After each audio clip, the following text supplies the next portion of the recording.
Assalamualaikum warahmatullahi wabarakatuh. Jumpa kembali bareng Suara Desa dari PT KMB Kabupaten Jombang, yang kali ini berada di Desa Ngoro, Kecamatan Ngoro, Kabupaten Jombang. Dan tema kali ini yaitu pengembangan inovasi desa wisata. Dan alhamdulillah untuk Bapak Kepala Desa Ngoro kali ini juga hadir, ingin memberikan beberapa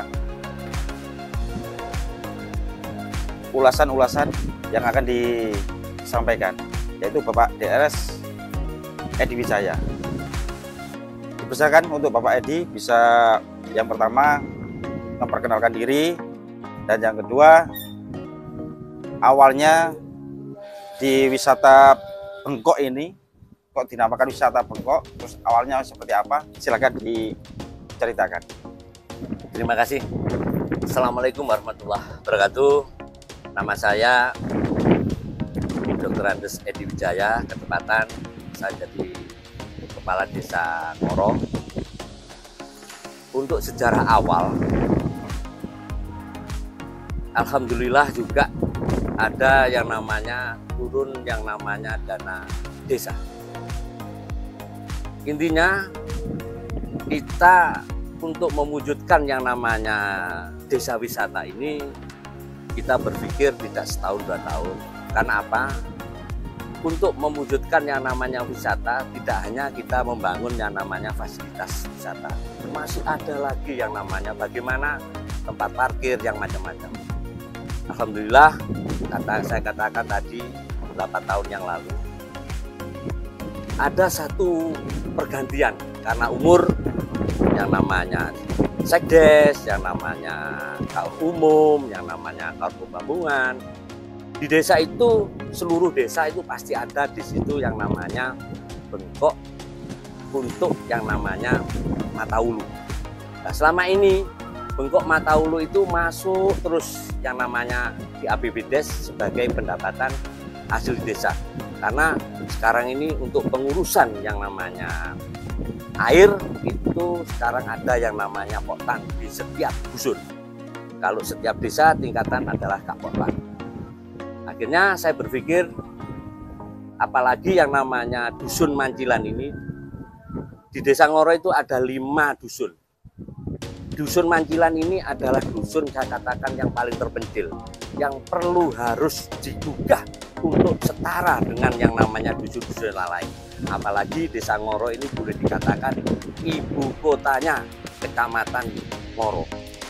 Oleh sebab itu, untuk pergantian sekdes, kaur umum, itu akhirnya kita tata. Untuk kaur umum, sekdes, saya pindah ke Bengkoknya mata ulu. Sehingga dikala kita membangun yang namanya desa wisata pure, artinya itu adalah aset desa yang selama kurang lebih 2 tahun sebelumnya itu sudah masuk yang namanya APBDes sebagai PAD. Akhirnya kita rancang yang namanya seperti ini. Alhamdulillah kita juga dapat yang namanya PAD. Kita juga membangun dulu.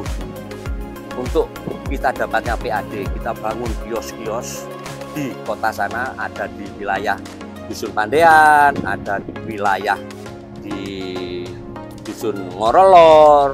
Itu semuanya kita sewakan untuk tetap orang-orang yang tinggal di Desa Ngoro dan penduduk asli Desa Ngoro.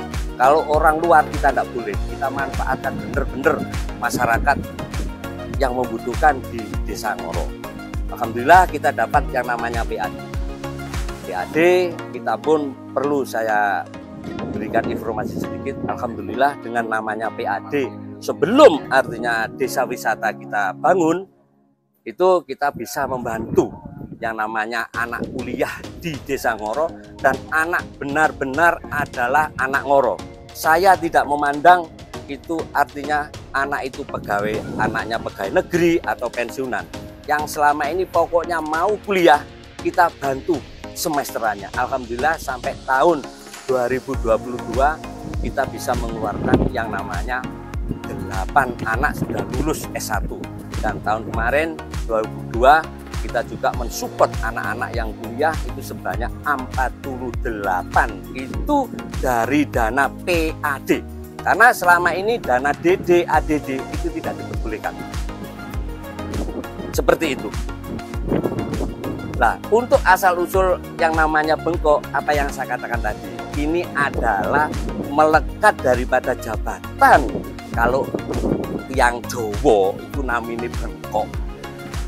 Kalau bahasa Indonesia nih, insya Allah kalau tidak salah ya, bahasa Indonesia Madura atau Indonesia itu ganjaran. Pak, oke, Pak Yunus, Halo Pak Lurah, tadi untuk mengembangkan wisata Bengkok ini, selain kolam kecil ini buat anak-anak, apa ada yang lain? Ini ada. Jadi ini sebetulnya kita sudah siapkan. Ini ada pagar. Tujuan kita itu adalah cepat dibuka sehingga dapat yang namanya pemasukan desa yang diperuntukkan untuk yang namanya pendapatan hasil desa. Nah, di sebelah selatannya kalau orang Jawa namanya gedek gitu ya. Pagar yang berbentuk bambu itu sudah ada kolam renang besar, cuma memang belum dikeramik, belum layak, tapi itu terus dibangun. Insya Allah tahun ini sudah bisa itu selesai gitu loh. Tahun 2023 ya? Ya 23 itu selesai. Digantung maksud kalau saya nunggu dana dari DD itu nanti katakan keluarnya bulan 4, kita eman selama 2-3 bulan ini kita tidak dapat masukan. Oleh sebab itu kita percepat untuk yang namanya pemasukan dengan kolam-kolam renang. Dan ini pun tidak hanya ini, sebetulnya ada lagi hewan-hewan yang belum kita pasang di sini. Ada hiu, ada gajah yang keluar airnya itu loh ya. Berarti sudah disiapkan? Oh sudah, ada sudah, tinggal masang. Satu, kedua, ini ada ruko-ruko. Ini sama, ini biar masuk PAD gitu loh ya. Nah untuk yang namanya pengembangan lebih besar lagi PAD, itu nanti ada parkiran di situ itu. Gitu loh. Itu sudah masuk lagi. Belum lagi nanti di sana ada wahana untuk anak-anak outbound, ada permainan, biang lalat, mulen, seperti itu masih ada di barat itu gitu loh, lokasinya. Begitu. Ya. Terima kasih Pak Lurah. Itu tadi ada kios-kios ini otomatis nanti yang menempati warga Ngoro. Oh iya, khusus warga Ngoro. Termasuk menambah masukan selain PAD untuk masukan masyarakat kan disewakan. Iya. Dan nanti untuk sewanya tidak terlalu tinggi karena untuk masyarakat sendiri. Iya. Ya. Baik, terima kasih. Itu tadi berbincang mengenai wisata Bengkok dan satu lagi filosofinya. Ya, hampir lupa. Filosofi wisata Bengkok ini kok bisa dikatakan wisata Bengkok? Tolong dijelaskan Pak. Gini, kalau orang dulu itu yang namanya sekarang namanya ganjaran itu Bengkok. Jadi awal tadi sudah saya katakan, dulu ini itu adalah Bengkok Pak Cari. Kalau dulu namanya Pak Cari, sekarang Sekdes. Nah, karena pergantian karena umur 60 tahun harus ganti lagi yang baru. Nah itu kita tata 8 tahun yang lalu.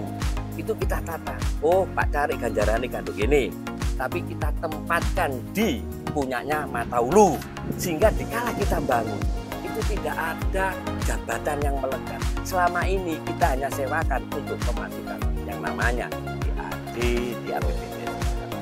Jadi ini sudah tidak ada hubungannya nanti yang melekat pada perangkat desa, Ya, tapi khusus PAD. iya. Asli aset desa namanya. Asli aset. Oke, terima kasih. Jadi bincang-bincang saya dengan Bapak Kepala Desa Ngoro, Bapak DSR Eri Wijaya, ya, yang mana sudah menjelaskan panjang lebar, jelas memberikan masukan kepada kita semuanya. Oke, saya akhiri. Wassalamualaikum warahmatullahi wabarakatuh. Suara Desa, Desa Bisa. Wisata Bengkok Desa Ngoro mantap! Saksikan terus channel Suara Desa P3MD Jombang. Percaya desa, desa bisa. Suara desa, desa bisa.